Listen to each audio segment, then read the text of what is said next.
So next we're going to go to public comment, and we're really looking forward to hearing this. The in-person speakers will proceed first. They'll be called on by the board secretary.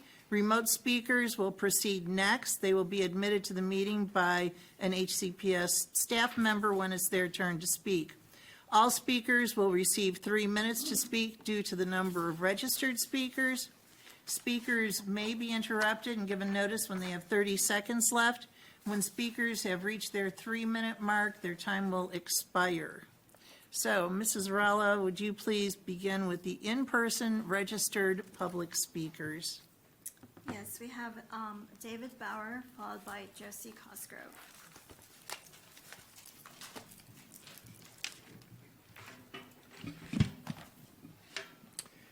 Good evening.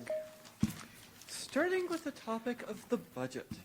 After passing the budget, we hope that you all will reach out to the county government to ensure support. Based on some comments at this past State of the County Address and County Council meeting, you will face some misunderstanding and incorrect statements. For example, during last Tuesday's meeting, it was repeatedly stated that the Board of Education's budget is half of the county budget, and the county government has no control over that. What they mean is that all spending from the county's general fund on behalf of the public school makes up just under 50% of the county's general fund. But that includes funding for capital projects and school resource officers that the county controls. The actual figure for funding under your control for the current fiscal year is 43.1%. Please note this is down from last year when it was 44.6%. Moving to a second topic, LGBTQ rights and attacks on them. There's a famous quote that starts off, "First they came for the socialist, and I did not speak out because I was not a socialist." So 3 weeks ago, for the last meeting, I sent you comments that included a link to a Google document showing current anti-LGBTQ bills. This is a live document, it's continued to be updated. And if you check it now, you'll find the list has grown to over 300 bills, unfortunately including one in Maryland. And far from being about parental rights, many of these bills attack the rights of adults. Here in Maryland, we only have the one bill so far, but they're coming for transgender student athletes. In some other states, they're coming for the rights of all transgender people under the age of 18. And in some, they've already moved on to coming after transgender adults, drag performances, same-sex marriage, and the right of everyone to boycott. To be clear, I do not identify as LGBTQ, nor do I have any close family who does. I'm talking about this because it is the right thing to do for its own sake. It is also a warning about what this movement, this purposeful moral panic, is about. The quote ends, "Then they came for me, and there was no one left to speak for me." Thank you all.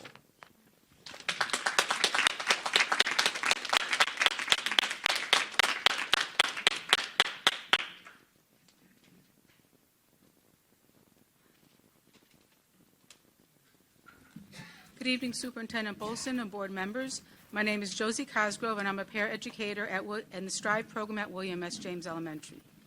Today, I would like to give you some background about special education in the general classroom setting. An elementary special education teacher who serves in the general education setting is often responsible for 2 grade levels. Their schedule is fairly standard: arrival duties, teaching math to grade A, teaching reading and writing to grade B, 40-minute planning, lunch, then reverse, teaching math to grade B, teaching reading and writing to grade A, and dismissal duties. But what you don't see is that in order for them to teach their students academic, they must adapt what the general classroom teacher is teaching her class in order to meet the needs of the students receiving special education services. For example, in 4th grade, the class may be reading about historical fiction. Because the students who receive special education services in reading are at a pre-K, to third grade reading level, the special education teacher must find historical fiction books for her students. And as the lessons are constantly changing to fiction, nonfiction, memoirs, etc., she must continually adapt the lessons to meet the needs of her students. And this is okay, because this is one of the reasons that these individuals made special education their career choice. But what is not expected is to have to spend time every month doing billing. A simple caseload of 10 students, of which no one has only 10 students, requires the teacher to spend, on average, 15 minutes a month on billing. That's 150 minutes. That's 2.5 hours of billing a month. How does that get done during the school day? It doesn't. It gets done during their own time.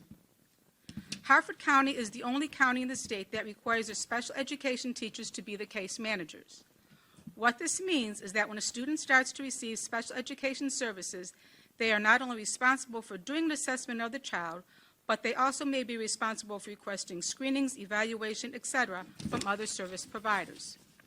This responsibility of being case manager can easily take up to 8 hours of time per student per meeting. Plus, the meeting itself takes 1 to 3 hours. Each student has at least one meeting a year, and some have 3 or more meetings a year. They do not have an assistant to do this.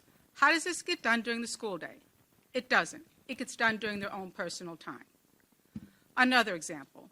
A student attending a private school within the boundaries of William S. James or any other school who may need special education services has as its case manager a special education teacher from that surrounding school, such as William S. James. That teacher will spend 8 hours of paperwork and phone calls coordinating everyone's efforts within HCPS and the private school, but that student will never receive services from that school or any HCPS school. How does she do this during the day? She doesn't. She does it during her own personal time. The demands on our special education teachers are unnecessary. Find the lead of other Maryland counties. We can hire individuals to do the billing and be the case managers. Special education services can be found through Child Find and through the physicians to continue to increase. They chose the special education career in order to teach children with individual needs, not to be paper pushers.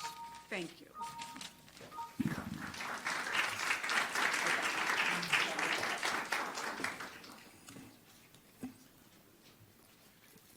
Next, we have Mr. Ben Heiser, followed by Ms. Marla Posey-Moss.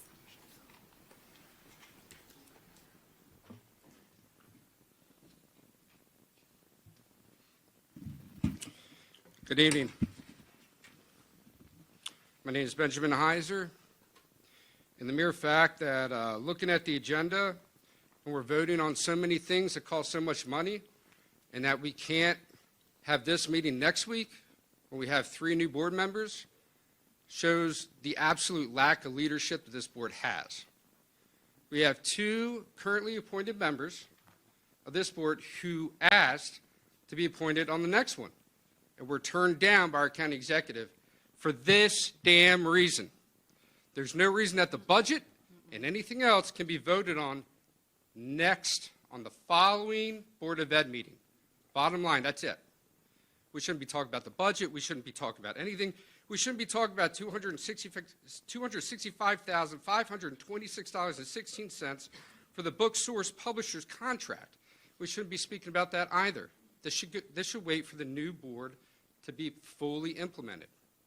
And speaking of which, I looked over that contract. Do you all know anything about book source publishers? Do you know that they're part of the whole woke nation?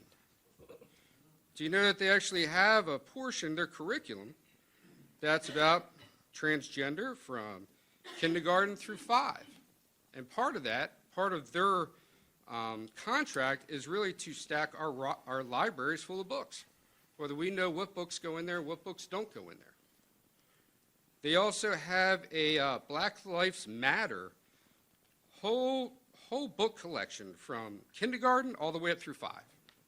So who's going to vet this contract? We're going to pay $265,000 for these folks, and they're just going to throw books right on into our libraries. That's how it's read. Correct me if I'm wrong. They're also part of the NCTE, National Council of Teachers in English. That's also a well-woke organization as well. Any voting on any type of monetary budget line should wait for the following BOE meeting until the other three are confirmed. Thank you very much.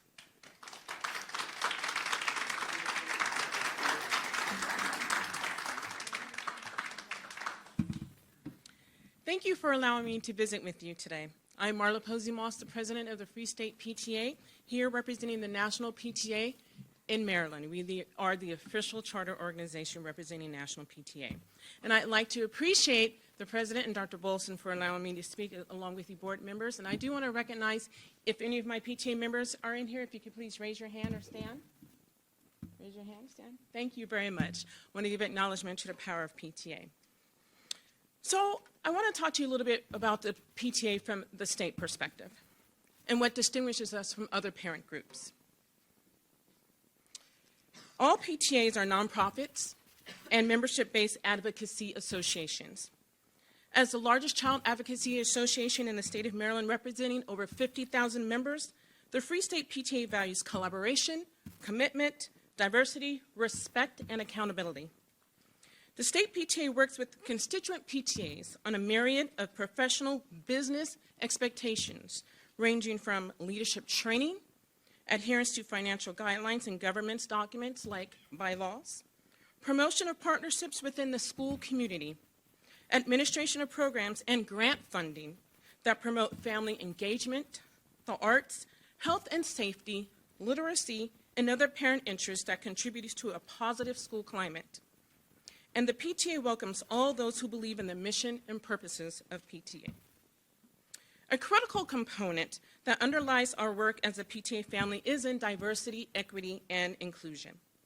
The PTA realizes that strong education that considers DEI helps children, their families, and school communities be successful.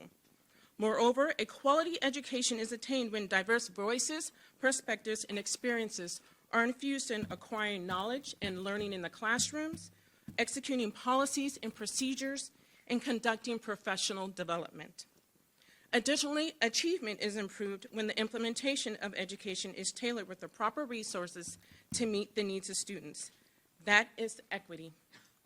Membership to PTA is open to anyone who believes in the purposes and values of PTA, and this includes individuals who do not have children, to parents and guardians of non-public school students, to members of the community, and of course, persons like yourselves, policymakers. The mission of PTA is to make every child's potential a reality by engaging and empowering families and communities to advocate for all children.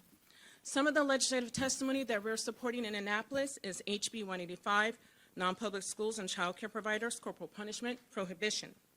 House Bill 24, Sales and Use Tax, Musical Instruments, Exemption. That exempts the sales tax for our homeschool students as well as public school students. And Senate Bill 120, Public Schools, Anaphylactic Food Allergies, and Guidelines. Thank you for your support of public education.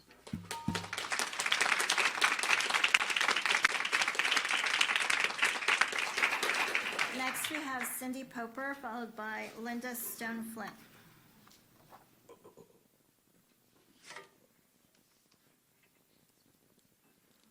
Good evening, Board. In the early 1960s, at the age of 8, I moved here from outside of Boston. I had no idea what discrimination, bigotry, or race hate were. One day, my mother took me and my brother to Washington. We were going to ride the bus. On the bus, there were already 12 to 15 African-American women spread out around the bus chatting. As we boarded, the bus driver immediately started yelling at the ladies to move to the back of the bus. They huddled into the 3 or 4 rows in the back, while the 3 of us had the rest of the bus to ourselves. On a hot, steamy Maryland Saturday, my family went to the National Zoo. Given as this was way before the days of carrying water bottles, we were reliant on public water fountains for a drink. I remember clearly, at the National Zoo, a sign above a centrally located water fountain that we went to use that read, "Whites only." As a treat one day, while exploring parts of Washington, my parents took us to a People's Drug Store that had a lunch counter. Yeah, I'm dating myself. I remember seeing 8 to 10 African-American patrons huddled around the 4 or 5 seats at the end of the lunch counter. there was a rope strung from the booths on the wall across the lunch counter that divided the area. Hanging on the rope was a handwritten sign that read, "Whites Only." I'm glad that back then there were people like Dr. Martin Luther King, Medgar Evers, John Lewis, Ralph Abernathy, Ruby Bridges, Rosa Parks, and so many others that felt that the cause of equity, inclusion, and diversity were worth their time and their effort. Otherwise, many of these outward signs of hate, discrimination, and bigotry would still exist today. I'm also glad that we have students that believe their educational experience is not solely defined by a test score, but also by their actions in an ever-increasingly difficult world. That they are brave enough to stand up and speak up to ensure that all our students, regardless of anything and everything, are made to feel welcome, safe, and included in our schools. I'm glad that HCPS has given them the space and opportunities to grow and become role models for their fellow classmates and the community around them. These students are becoming the leaders of tomorrow, going to guide us into a world that is hopefully more accepting and understanding of all people. They are the ones that hopefully will erase the fear-mongering, the hate, the bigotry, and the discrimination that is overtaking our community and our schools these days. I, for one, am glad that equity, diversity, and inclusion are a priority to HCPS and to the students we heard from last meeting. We need to stop and listen to our students. We might just learn something. Thank you.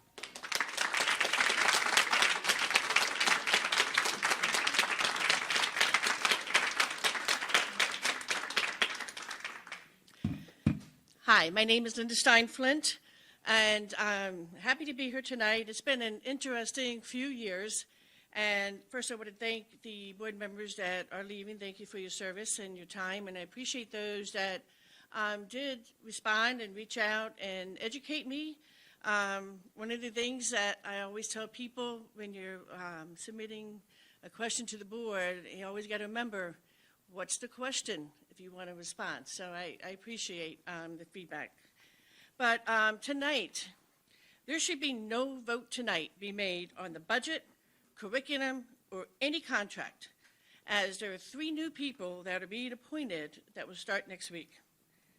And those people, you got to remember, Harford County voted overwhelmingly for the new county executive and the council members, and we need to respect that. And those new board members need to be able to have input and be able to vote on these contracts, because it appears that you're just trying to ram it through without any thought. There needs to be more thought and planning to the budget to reduce money paid to administrators and put that money towards teachers and expenses that the school has. Remember, 50% of our budget is going to the school board. That's a huge sum. We need to make sure it's spent wisely. The book contract, it needs to be a specific clause in there that there's no books in there about anal sex, oral sex, any of those things that the books that have been in there that were found in one of the libraries that if we showed that, we would be in trouble here. And so that clause in that contract needs to be included in there because that is not accepted. The curriculum needs to focus on what all students need, like reading, writing, math, sciences, civics, actual, real history. The board, administrators, and teachers, they each need to recognize and respect that parents ultimately have the right to decide what is best for their children, which means you can't decide that they get a shot that's not necessary, and you can't expect them to tell secrets behind their parents' back. Parents make the ultimate decision. And also, teachers also need to be teaching that they're based on science and actual fact. There are 2 genders, a boy and a girl. I don't care if you're transgender or if you're LGBTQ or whatever. That doesn't matter to me. That's fine. But you need to stop making these students accept boys in the locker room because these girls are afraid to speak up. Because while you want to include the transgenders in there and you want to make them feel good, it's just the girls are not comfortable to speak up because you penalize them. And that comes from actual truth from some parents and students. I'm looking forward to the new appointed board members joining this board so that we can have a board that works for all Harford County students. Thank you.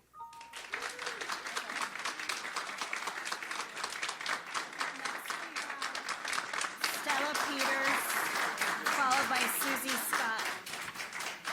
Stella Peters, followed by Susie Scott.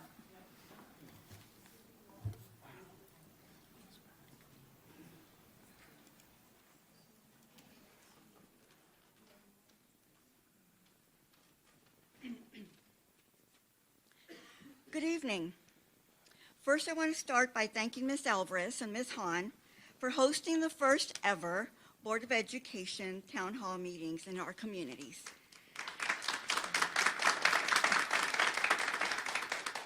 We appreciate that parents and constituents have a forum in which we can voice our concerns freely and that you are listening to us. There has been a lot of discussion lately concerning the Lucy Calkins reading programs, and based on recent conversations from teachers that I've had with, they are not in favor of this curriculum.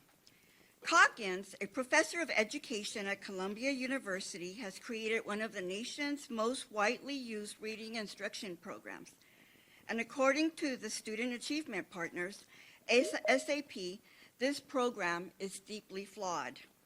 SAP's review of this program determined that the United States has a serious reading problem.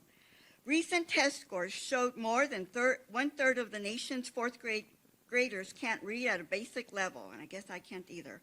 The Calkins curriculum uses the idea known as 3Qing, which encourages children to look at pictures and use contextual clues to identify words as they are reading.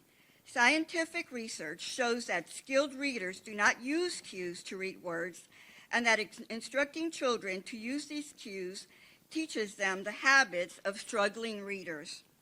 This is concerning, as Harford County is currently at the bottom of test scores in reading and math in this county. The 3Qing system is baked into this program, and it is ineffective. I urge the members of this board to do what is right for our children and to vote no on the Lucy Calkins curriculum. Unless the board is prepared to demonstrate its transparency to the parents and constituents of this county, I also urge you to vote no on the execution of the $265,000 contract of a book company that has not listed any of the books that would be purchased for children K through 5. Parents are already concerned about the content of some of these pornographic books that are available in our schools. The sexualization of our children is abhorrent, and their safety and protection of mind, body, and soul should be a priority. Is it any wonder that our children are suffering from depression, anxiety, and confusion and aggression? Children are a heritage from the Lord, and the fruit of the womb is his reward. Psalms 127:3. Thank you.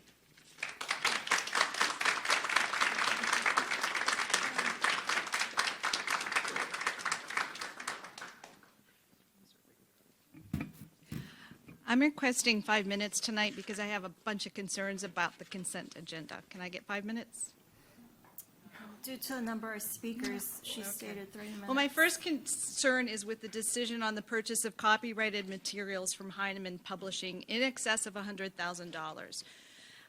You state that the expenditure will exceed $100,000, and you don't state how much you expect to spend. And then you further state that most of these purchases will be funded by the operating budget. However, when appropriate, grant and capital funds may be used. This is quite vague, and on this basis alone, this expenditure should be challenged by the board.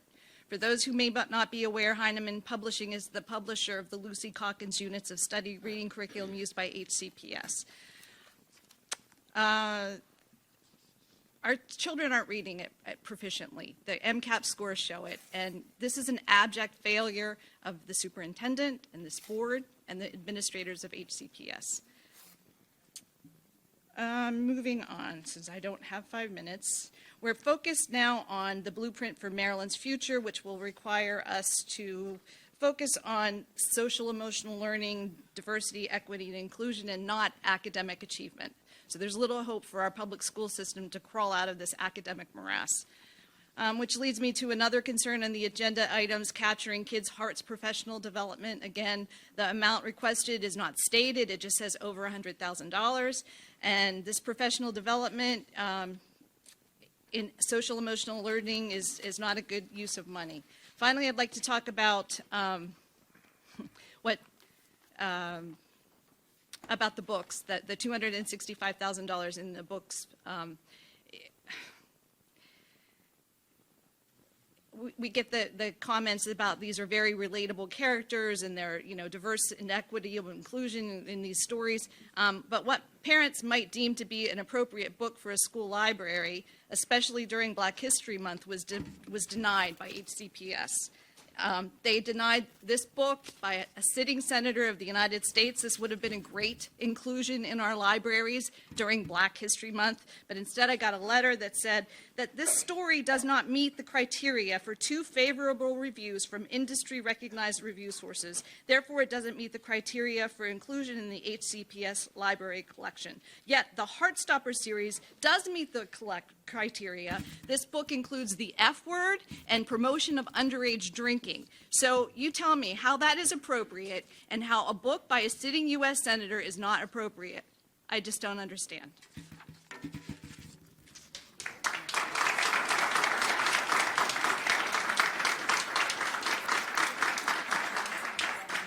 Next, we have Noni Zoka, followed by James Ramsey.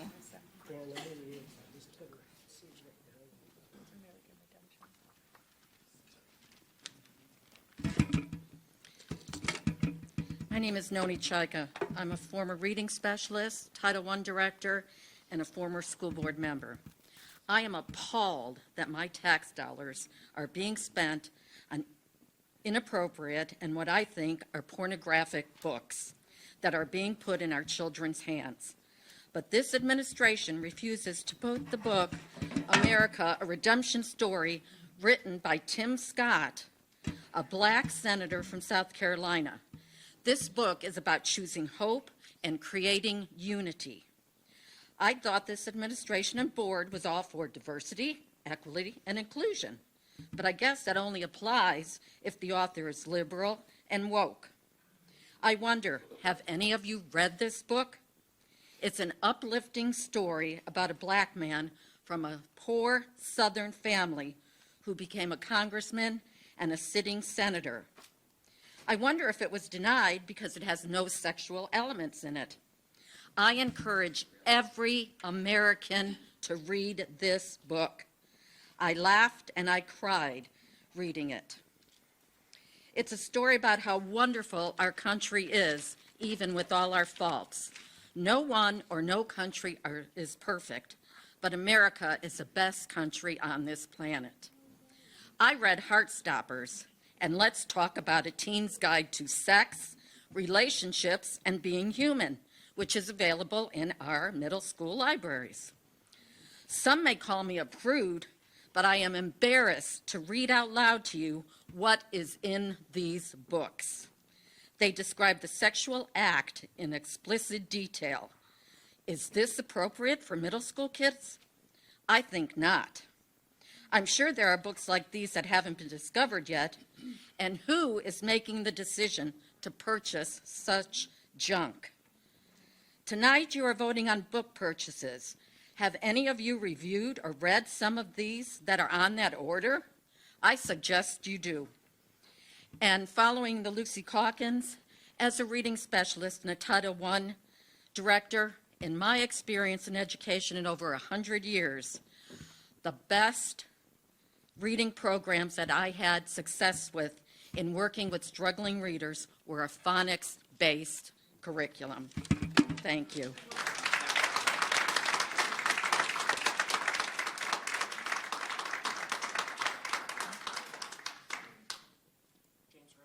Yes. Here goes. I only be half joking by saying that many think that social emotional learning, or SEL for short, is a woke conspiracy for indoctrinating our children into becoming Marxist drag queens. When I look at the core parts of SEL, though, I don't see conspiracy, but rather an attempt to teach more clearly a lot of things that we often expect kids to pick up through osmosis.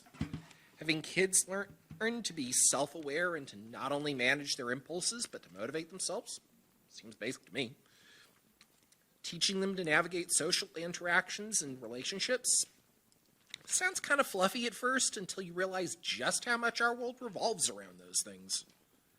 Making responsible decisions? Yeah, let's encourage that. This looks more like a shield against grooming rather than a path to it, and it certainly has nothing to do with critical race theory or other scare phrases from the woke discourse. Thank you.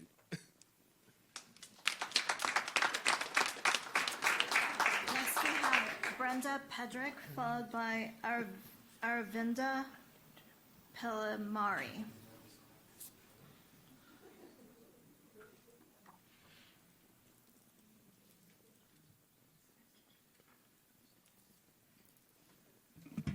Good evening, board members, Dr. Bolson. I will not be wordy because a lot of what I was going to speak about is stuff that's already been touched, and I don't want to waste our time and beat a dead horse with some numbers and things like that. So I'll just tell you that I'm here to express my concern over an item you're voting on tonight and then a future vote. The first item, I ask you to please vote no on the book contract that we've been speaking about. If they can't be transparent for the content, it just sounds suspicious. It's a lot of money to spend on things that we don't know enough about. It'd be like me being offered a $265,000 house and saying, this is a picture of it, but I have no idea what's inside of it. And then once I buy the house, it's mine, and maybe I don't like it. How do I get rid of it?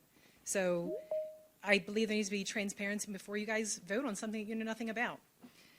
The second thing is pertaining to the Lucy Calkins curriculum, and I ask that you that you do not continue with this curriculum or additions to it. I have one child. I have one child in the system, and I have one chance to get it right. What I'm currently seeing in my kid's education, he's 8 years old, he's in 3rd grade.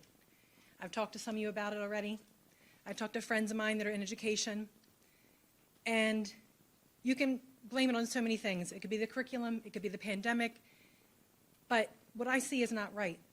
And in 3rd grade, I'm seeing a regression already with him, things that he should retain, things that he should know, and he doesn't. And it breaks my heart. And I brought it up to some friends of mine that are in the education system, and when I told them about my son having a C in reading and writing, the response I got from a couple of them were, that's average, Brenda. Who wants their kid to be average? This is also 3rd grade. This is the foundational building block time for our children. And if he's losing ground now, and if the curriculum is failing him, and he's not engaging and growing, what's 4th grade going to be like? What's 5th grade going to be like? What's high school going to be like? I do not want to have a child that I have to constantly fix and pull up because the system failed him. There needs to be better curriculum. One more thing I'll say, and I'm not trying to throw anybody under the bus, but another thing that resonates that really upsets me, and I won't say the teacher, but at some point when I brought something up to a teacher about my son and where does he fare in the scheme of the class, is he on par, under par, above par, what? And she said that he was on par. But she said, if I'm being honest, the entire class is under par. Who here wants to have their kids in a class where everyone is performing under par? So I'll say this. There's a phrase that is, if it ain't broke, don't fix it. But right now, it's very broke, and we need to fix it. Thank you.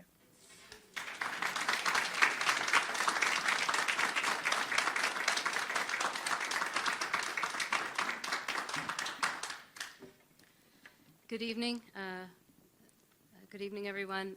In this Black History Month, I'm pleased to see the various programs in the county, including in tonight's meeting. I more and more think that, this year's Black History Month may itself go down in history.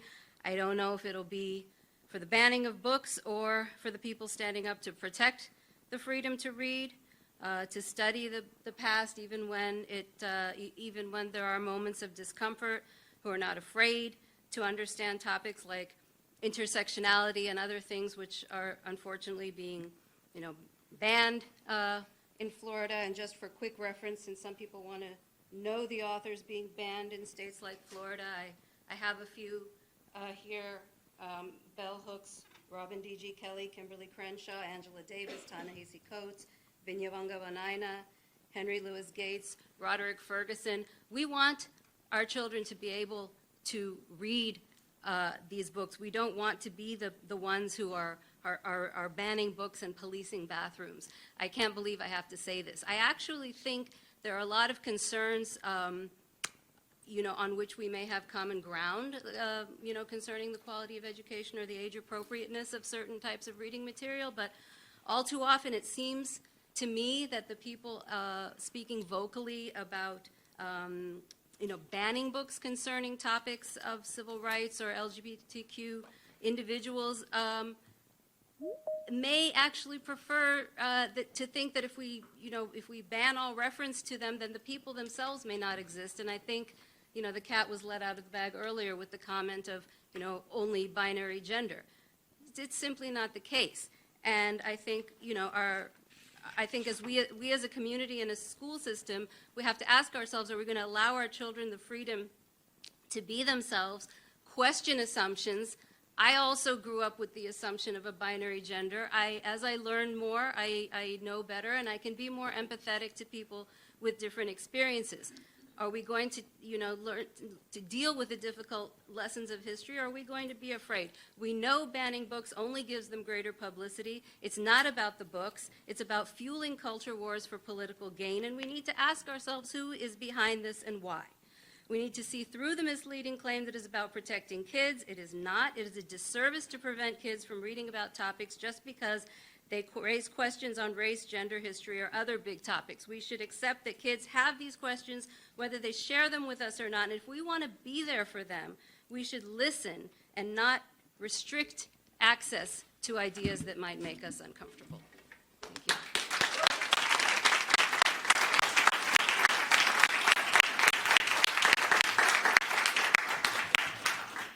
Next, we have Shakori Green, followed by Emma Peller.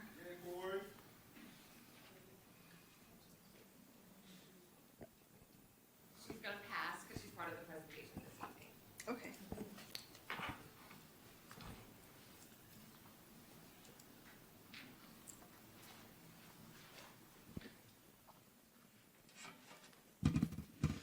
Good evening, members of the board and Superintendent Bolson. Thank you for the opportunity to speak with you tonight, and happy Black History Month. I'm pleased to see a presentation about Black History Month on the agenda, and I'm excited to hear about how HCPS is celebrating across the school system. Black history is American history and should be taught and celebrated all year. I hope this month underscores that. I'm also here tonight to ask you not to spend any more money on units of study or any reading curriculum that is not scientifically aligned. Our children have a right to learn how to read, and HCPS should take the necessary steps in order to ensure that every child gets the chance. I'll close tonight by saying Black Lives Matter. Have a good night.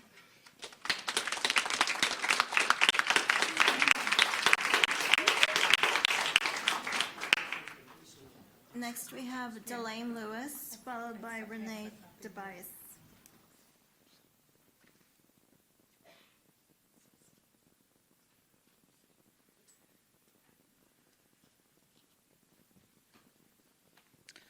Too, I'm sporting my banned book authors.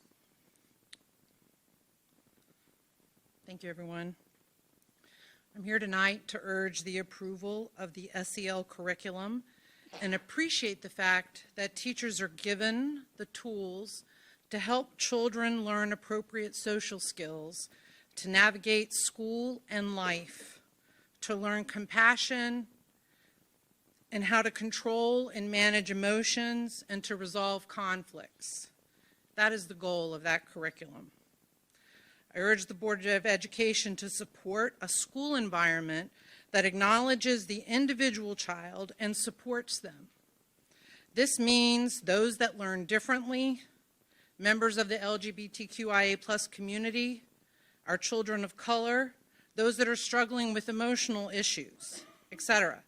Whether we want to recognize their needs or not, they are in fact impacting the classroom on a daily basis. It's affecting children's academic experiences. By refusing to acknowledge them, their own families, their lived experiences, we are denying their existence. We are failing them, and you will be failing your mission and responsibility. At its most basic level, we are being unkind. You need to respect the rights of every child that identifies as a member of that community. Many times the conversation seems to presume that parents of LGBTQI students are not supportive. While I find it terribly sad and frankly disgusting that a parent would deny their child's existence because of their personal belief system, I'm afraid we've seen it in action in this room. I remind you that you are bound by federal and state laws and state educational policies in fulfilling your job.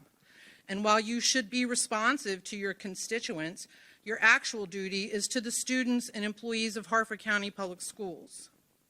I also support the funding of classroom libraries. I do not believe in banning books, including Mr. Scott's book. I believe in the magical power of books, but I seem to have been reading different books than those that want to ban them. As a child, when I read The Lord of the Rings, I wanted to be an elf. Sadly, the act of reading it did not turn me into an elf. Nor did reading Harry Potter turn me or my children into wizards or witches, even though many parents wanted to ban those books because of that content. Reading books about being queer will not make you queer. Reading books about our history or current issues of racism will not make you a racist. Thank you. Please do the right thing for our children and our employees of Harford County Public Schools.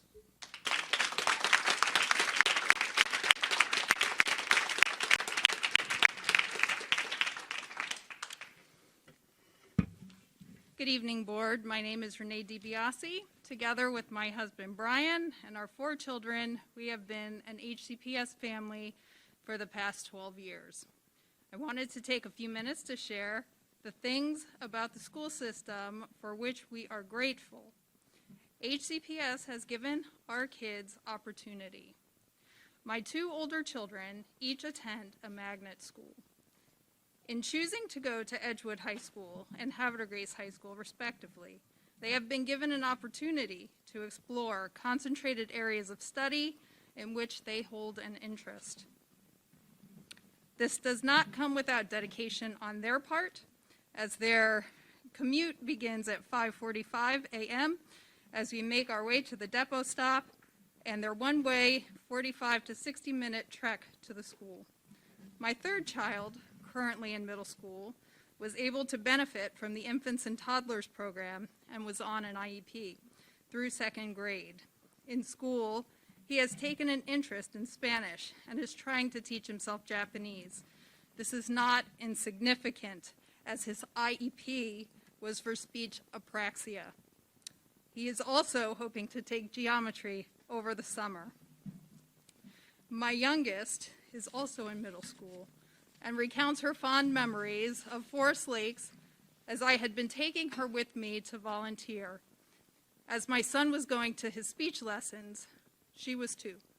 By the time kindergarten came around, she had a unique familiarity with the expectation required of her in the school.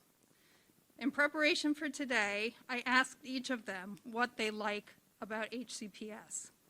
They all responded, "My friends." Other reflection included school lunch, except breakfast for lunch, violin, dance, indoor track, my teachers, and the intramural sports in middle school. This is not to say that there aren't challenges, but I wanted to share some thoughts from my family's perspective. Thank you for your time.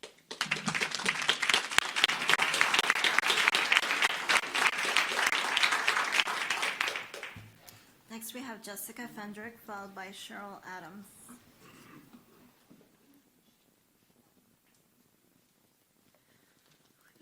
I'm a little nervous.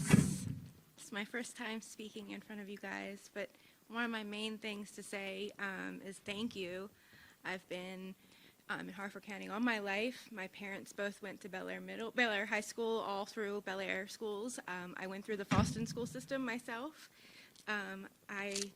So I'm grateful for everything that's been offered. I have a ninth grader this year who's also in Harford County Public Schools.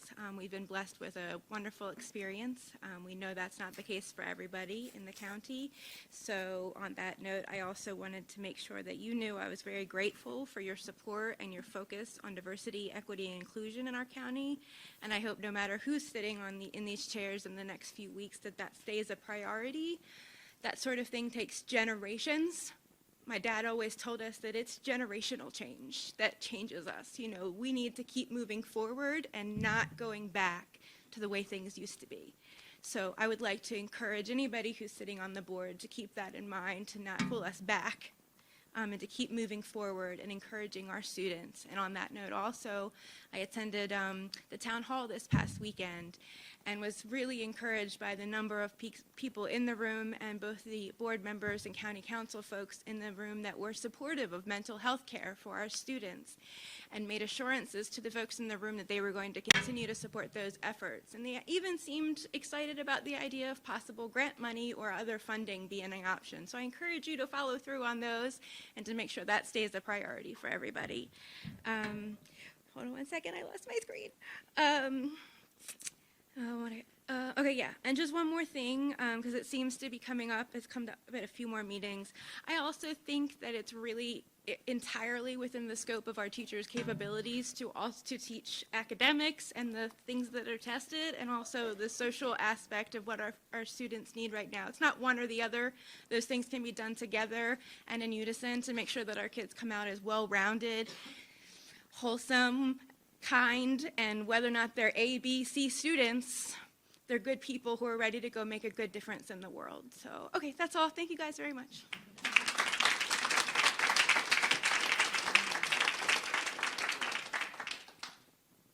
Good evening. My name is Cheryl Adams. I want to mention first that I attended the town hall that Ms. Hahn had on Saturday, and thank you. There was a lot of discussion surrounding the budget, and both Ms. Hahn and Ms. Alvarez mentioned that they were not able to receive a line item copy of the budget. They only got an overview, and we kept poking around at that to figure out when they might be able to see that, and I left really wanting to figure that out. And it took me about 5 minutes to figure out that absolutely you have access to it. You just need but ask. So there, I guess, is the budget chairman committee, I don't know the names, and department heads that would certainly go line by line with you on any of those issues that are included in your overview. So I wanted to make sure that I said that out loud, and that there isn't anything shady or not transparent about what's going on with the budget. I also wanted to thank Dr. Stanton. I was listening online to the wonderful students in Voices for Equity. I think it's a great program, and I hope that the board will continue to give their full support to programs like that. Good segue. What I'm really speaking to tonight is my concern about the rise in anti-LGBTQ rhetoric that I see and hear from our political leaders, fellow citizens here in Harford County, in person, online, and some here tonight. We have groups like Moms for Liberty, Proud Boys, planning protests at events that exist to provide support for kids in the LGBTQ community. I want to speak directly to anyone here tonight who's in a position to make decisions that would negatively impact the lives of LGBTQ plus kids or any marginalized community, and are looking to do that with bans on pride flags or certain books or anything that says you are not welcome or would invalidate them in any way. I don't know where we are with that. I don't think we have that yet, but I see it coming. You're fighting a losing battle if you're choosing that path. Your cause is a lost cause. You're fighting for a world long gone. You've already lost. The majority of us know it. The kids know this for sure. Kids know they are free to be who they are. They can marry who they choose. They can watch television shows and movies with positive, joy-filled representation of others just like them. They see themselves in every aspect of American life, in government, education, professional sports, entertainment. They have access to a wide world at their fingertips. And I will tell you, if what your driving concern is this grooming thing, you're looking in the wrong place. Drag queens, members of the LGBTQA are not where your attention should be focused. I believe we all want the same things for our children. I'm going to cut it short. I got about 3 more paragraphs. Yeah. Thank you.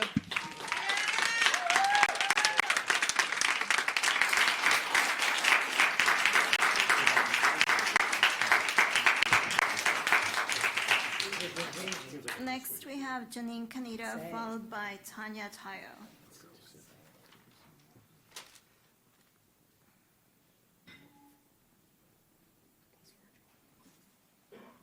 Is there a Janine Canito?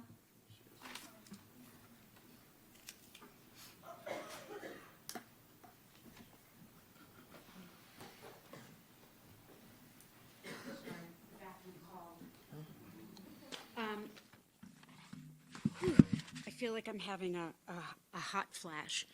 I spent the better part of this afternoon writing and rewriting and editing and rewriting what I wanted to say to the board tonight. I'm going to go off script just based on what I've heard from folks tonight, and I have ADHD and my meds have long worn off, so I apologize in advance if I'm all over the place, but I think these are some things that need to be said. Some say, right-wing extremist parents are trying to exercise censorship. No. What we do want is an educational curriculum that is science-based and works. I sat here tonight, and quite frankly, I was very disturbed by Mr. James in the third row mocking and giggling at parents who express concerns about pornographic materials in our children's libraries. I found that incredibly insensitive and reprehensible. And you can sit there and roll your eyes. I don't really care. You're speaking to the board. I am speaking to the board. It looked like you were speaking to people in the audience. I turned around. I saw a quote on a T-shirt recently. Imagine living through the past 3 years and not being suspicious of anything. We need to be suspicious of a whole lot of stuff in an age where I see, headlines, states seeking to lower age of sexual consent and other kinds of things. And then when I saw literally the pornographic content of some of the books in our libraries, I was flabbergasted. And if anyone here thinks that that is okay, then you need to make an appointment with me as a clinician, because there's something terribly, terribly wrong.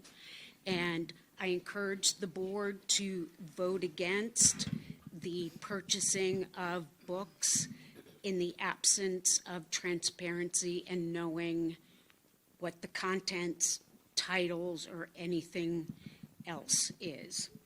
That's all I got.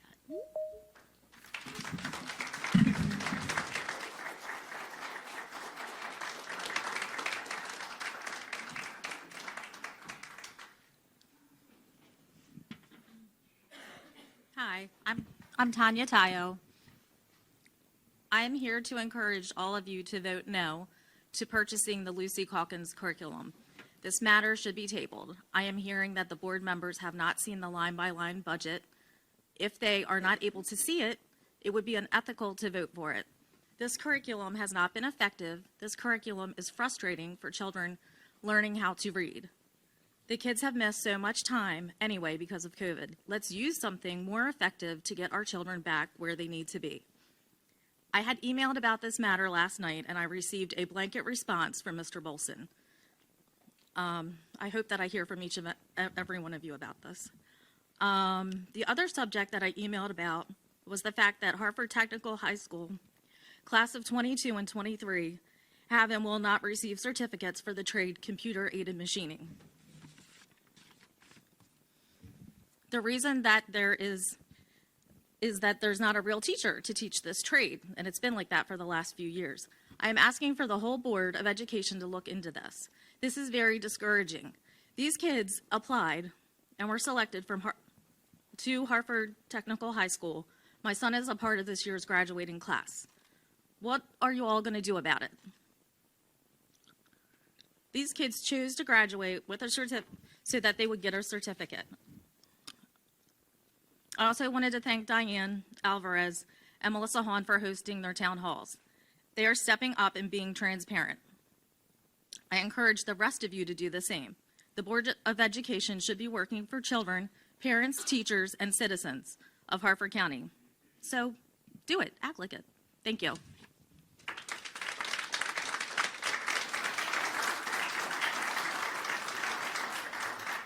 Next, we have William Martino, followed by Christina Lanosha.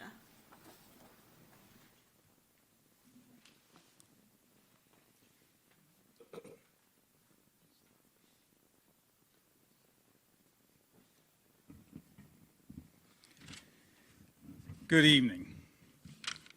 When your values align with the Lord's will, it's never a losing battle. That was quite a show that was orchestrated and contrived by Dr. Bolson and the Board of Education last meeting, especially hearing from each member of the all-female Voices of Equity Club. Will the other clubs get equal billing in the future? When are we going to hear from the Fellowship of Christian Athletes Club or the Academics Team Club? I will not hold my breath. Speaking of academics, when is the educational system going to address the broken processes that have resulted in lower academic scores, such as the failed Lukey-Calkins study material? Reading proficiencies in elementary students dropped 20 to 50% over the past 20 years, depending on which precinct you look at. We have lost the focus on the core mission. The most significant drops in reading abilities have occurred in Title I schools. Harford County Public Schools is so focused on pushing and forcing diversity, equity, and inclusion material that they have completely shoved traditional academics out of the way. Today's youth already receive a heavy dose of DEI in every part of their lives. They turn on the TV and Blue's Clues is advocating for Pride community. Disney has an entire menu of movies that promote a woke agenda. Disney's Proud cartoon series is now streaming on Disney Plus that deals with the issue of white fragility.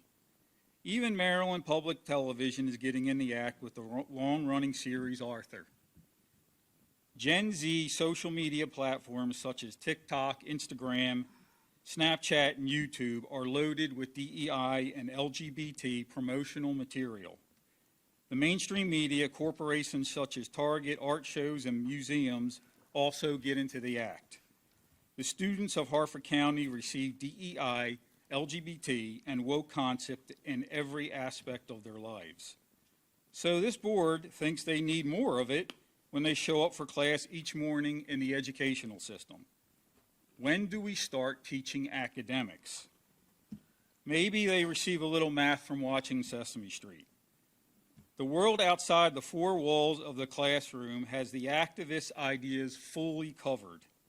The students need academic instructions inside the classrooms. Focus more of the available educational resources on academics and improve the dismal testing scores. Thank you and good night.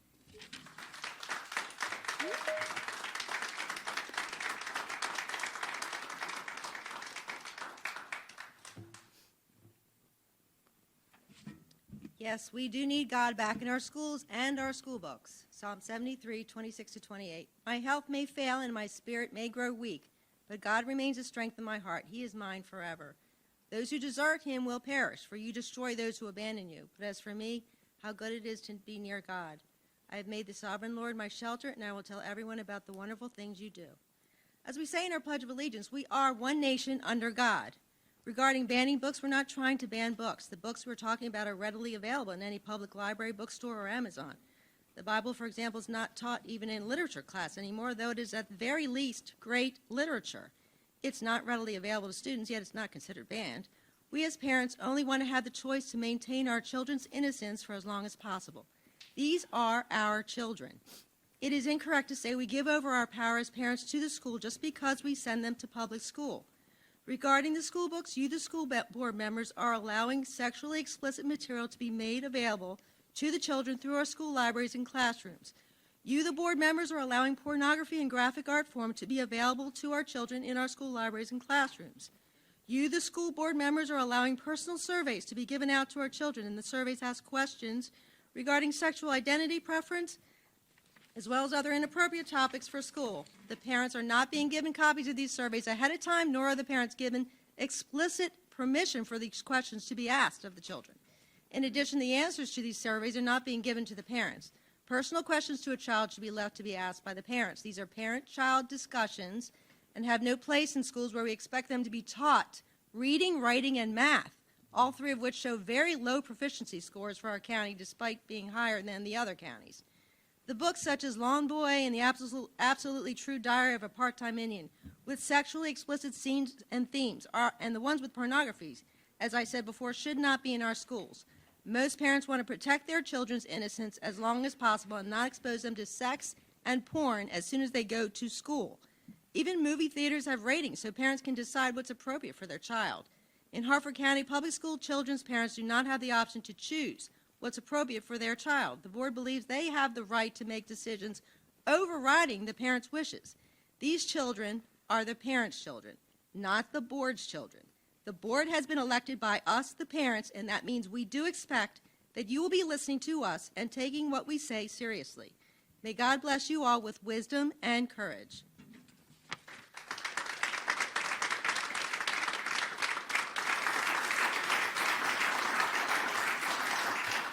Next, we have Terry Tanner, followed by Bernadette Zagorski.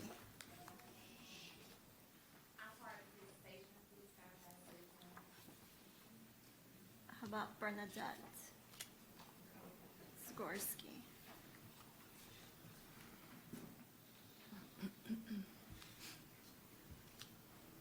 I was here 3 weeks ago, and I filled a postcard out, and my name was never called. So I would suggest to you, used to have sign-in sheets. I think sign-in sheets work better. So anyway, I'm back again, and I'm the cursive writing lady. I work in finance, and I can't tell you how critical it is for our children to be learning cursive writing. It's when you open bank accounts, when you settle loans, you need to be able to sign the documents. And not just sign documents, you need to be able to read cursive writing. And I was appalled, and I told you this 5 weeks ago when I was here. I did not know that my sons could not cursive write. I mean, I saw some of their homework, but my boys were very self-achievers, and I didn't really need to stay on top of them when I didn't realize they could read or write cursive. And they're very smart young men. And I was very embarrassed at the DMV when it took a half an hour for my son to write his name in the box. That is a reflection on this school system. And so anyway, I'm now on a little personal crusade to, if you all don't want to teach them cursive writing, I'm going to be giving these workbooks out to friends who have young children. It's called Cursive Handwriting for Kids, available on Amazon for $5.99. And I have looked through this book. There's nothing objectionable. There's no mention of mother, father. There's no pronouns, nothing that's really going to be a problem for anyone in this room, hopefully. So anyway, this would be extremely helpful and very practical, and I would just ask you to please take this under advisement and teach the children cursive. And I would like to know what kind of feedback I could get from this. Should I email you? I'd like to know. I want to see follow through, because people get up here and talk about things, and what's the follow through? Am I just wasting my time coming to these meetings? just asking the board. So if someone could maybe tell me what the follow-through is on this, I would appreciate it. But cursive writing is critical for these young children to learn. So thank you.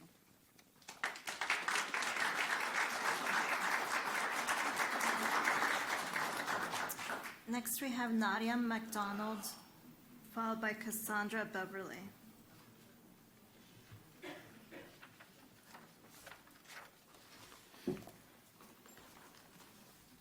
Hello, I'm one of the parents from Aberdeen Middle School in regards to an incident, a Valentine's Day dance that taken place where young ladies were touched. There's been a lot of uproar, no follow-through. I emailed Mr. Bolston today.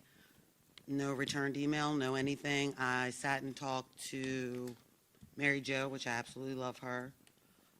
It's really sad that I heard you were eating at Harford Tech and someone else was enjoying a good show, that no one showed their faces down at Aberdeen Middle School for any of these girls.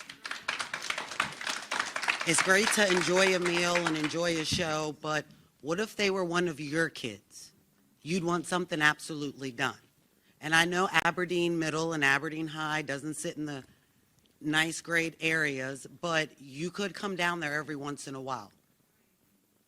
It's convenient that we have to come here to you guys, but you can't come out to these kids.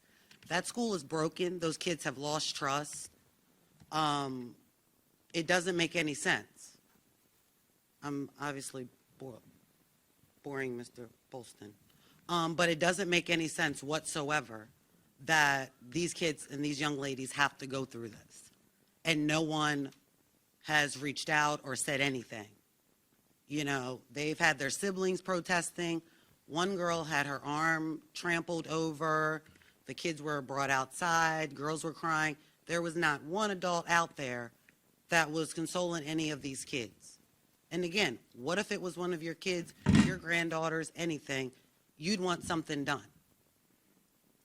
And it's really disheartening that we have to come here and talk about this when I've made numerous calls letting you guys know, hey, there's a situation going on.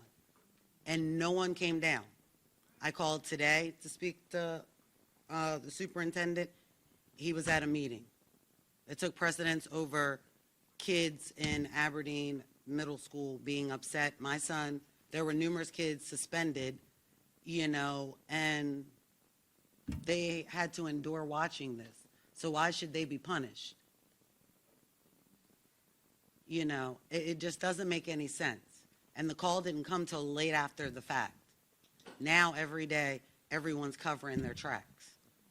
But where was the call that night when it happened? And this is months prior to when a little boy got face pounded in the gym and there was no one in there and had suffered multiple face fractures. Where are these adults? Everyone wants to be respected, but respect is a two-way street. And these kids aren't doing it.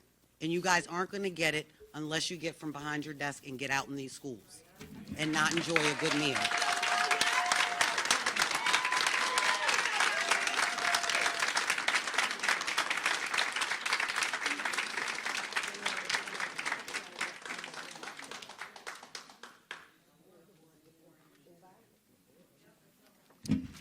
Good evening, Board President Mueller, Superintendent Bolson, and members of the board.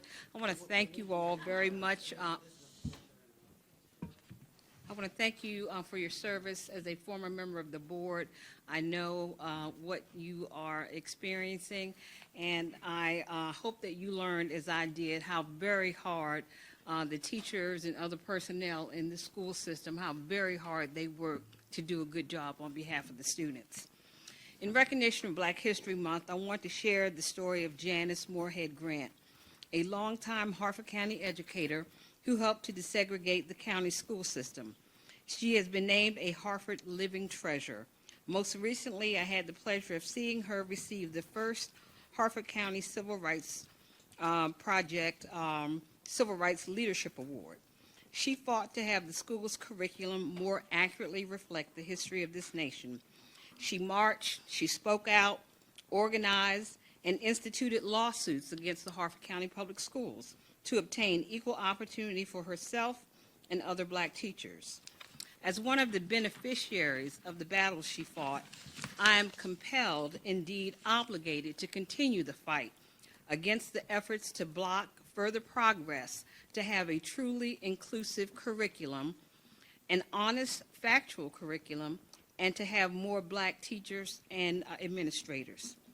She gave me this pen. It reads, "Respecting our differences and valuing our diversity." I believe deeply in this message. We can't value our diversity by seeking to deny the truth about our history. We can't whitewash our history because it is uncomfortable for some. The truth must be taught. I'm certain there are many who would like schools to continue teaching that Columbus discovered America. Many people knew this was untrue, but they were not permitted to teach the truth. The truth, however, inconveniently refuses to remain buried, no matter how hard some may try. I'm very concerned about efforts throughout the country to ban teaching about race and racism in the classroom. I believe that such efforts may have arrived on our doorstep in the guise of advocating for parents' rights. Who will protect the rights of students to have an education free from political shenanigans that truly prepares them for the world they will inherit? An education that is historically accurate and intellectually honest. I implore you not to permit this board to become a political football that serves only the politicians and not our students. Thank you.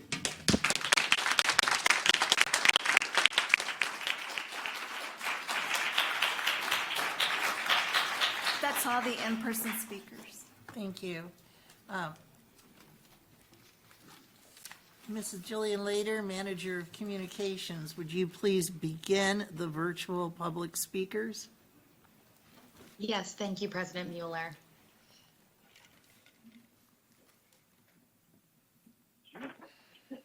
Good evening. You are now in the Board of Education meeting. Before you begin your public comment, please state your first and last name. Your time will conclude in 3 minutes. You will hear a bell ring when you have 30 seconds remaining. Please introduce yourself and you may begin your public comment now. Hello, my name is Amy Nelson. I am a mother, an aunt, and a concerned community member in Harford County with students in Harford County Public School.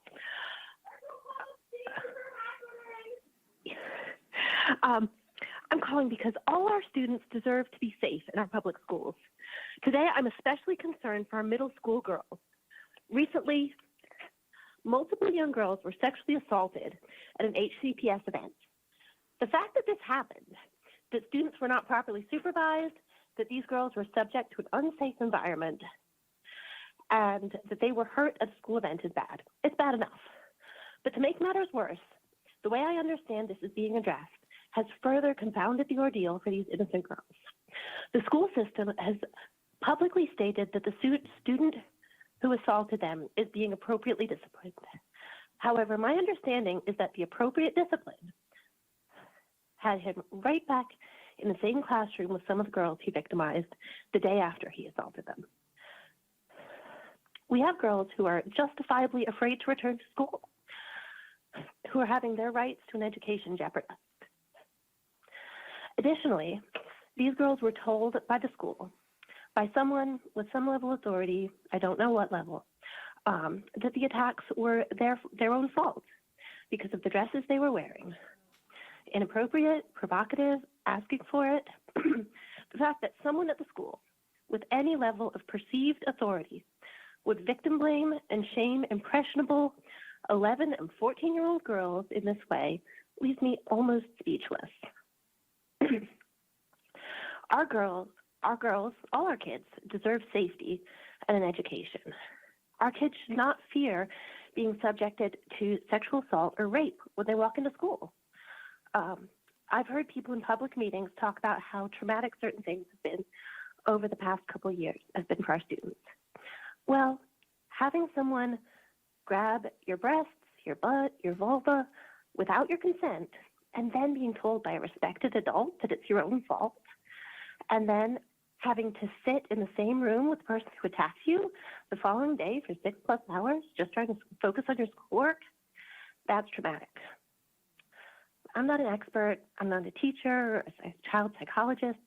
I don't know the exact steps to fix this, but I'm a mother, a family member, a community member. There are lots of kids that I love going to these schools for being educated in HCPS, and this is not acceptable. You guys are in charge. You're the experts. You have access to experts. This has to be fixed. Our kids need a safe place to learn. You have reached the 3-minute mark. Thank you.